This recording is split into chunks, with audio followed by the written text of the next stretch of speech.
Oi Huilan lahir pada tanggal 21 Desember tahun 1889 dalam sebuah keluarga Tionghoa peranakan di Semarang, Jawa Tengah, Hindia Belanda. Ayahnya, Mayor Tituler Oi Tiong Ham merupakan seorang pengusaha yang mengepalai Kian Guan, sebuah perusahaan yang didirikan oleh kakeknya, Oi Cisin pada 1863 yang menjadi konglomerat terbesar di Asia Tenggara pada permulaan abad ke-20. Ibunya, Goe Bingnio, adalah istri tua ayahnya dan satu-satunya pasangan sahnya dan tak seperti keluarga orang kaya baru, Oi, berasal dari cabang atas, kelompok priayi Tionghoa di Indonesia pada zaman kolonial. Huilan, yang memakai nama Angel pada masa mudanya, memiliki seorang kakak, Oi Chonglan, alias Gwendolyn dari ibu yang sama. Selain itu, ayahnya memiliki 18 istri muda dan gundik, serta sekitar 42 anak, termasuk saudara seayahnya Oi Chong Hau. Dua bersaudari itu tinggal dengan ayah mereka dan dididik di rumah oleh sejumlah pengajar Eropa di Semarang, meraih pemahaman modern sesuai standar kontemporer. Hal ini mencerminkan westernisasi cabang atas di Indonesia pada zaman kolonial dari akhir abad ke-19.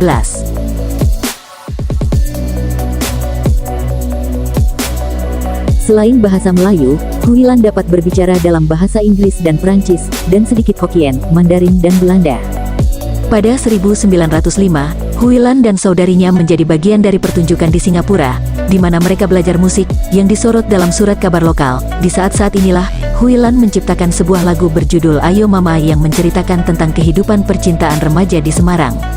Pada Maret tahun 1907, Angel mengadakan pertunjukan vokal di gedung sekolah THHK Semarang dalam rangka pengumpulan dana untuk sekolah tersebut. Ia diiringi oleh kemenakannya yang berusia 16 tahun, Lim Sun, dari Singapura dan keponakannya yang berusia 12 tahun, Arthur Lim, menggunakan piano. Angel mementaskan karya-karya buatan komponis Prancis, Charles Gounod, Siebel dalam Faust, dan Georges Bizet dari opera Carmen, dengan elegan, dalam bahasa Prancis. Sambutan dan sorotan besar terhadap Oi bersaudari diketahui oleh R.A. Kartini, seorang arsitokrat Jawa dan pionir penggiat hak perempuan. Di samping latar belakang kosmopolitan mereka, kontak Oi bersaudari dengan budaya Jawa tampaknya terbatas pada para pelayan mereka, dan diurus oleh ibu mereka pada kunjungan langsung dan pementasan gamelan ke berbagai istana kerajaan Jawa. Pada 1909, di Semarang, Indonesia, Huilan memakai marga Ui Tiong Hem, menikahi Beau Cheng for the Gordon Caulfield Stoker, seorang berdarah Inggris Irlandia yang menjadi agen konsuler Inggris di Semarang, dan kemudian mewakili kepentingan gula mertuanya di London. Pada tahun berikutnya, mereka pindah ke Inggris sebelum akhirnya bercerai pada 1920. Ibu Huilan mendorong putrinya, yang sekarang bercerai, untuk menerima pinangan politikus dan diplomat Tiongkok lulusan Columbia University bernama V.K. Wellington Ko.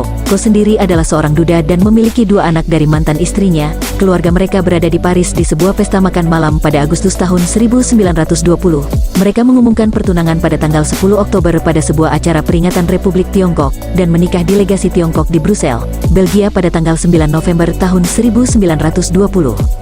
Semasa Huilan berada di Tiongkok, negara tersebut mengalami masa paling mencekam dalam sejarah politiknya, yang disebut era Panglima Perang, di mana faksi militer dan politik berbeda berebut kekuasaan di negara Republik Tiongkok yang baru. Wellington Ko dua kali menjabat sebagai pelaksana jabatan Perdana Menteri, mula-mula pada 1924, kemudian kembali pada tanggal 1 Oktober tahun 1926 sampai tanggal 16 Juni tahun 1927. Pada masa jabatan keduanya, Ko juga menjabat sebagai Presiden Republik Tiongkok, yang membuat Huilan menjadi ibu negara Republik Tiongkok selama periode yang sangat singkat.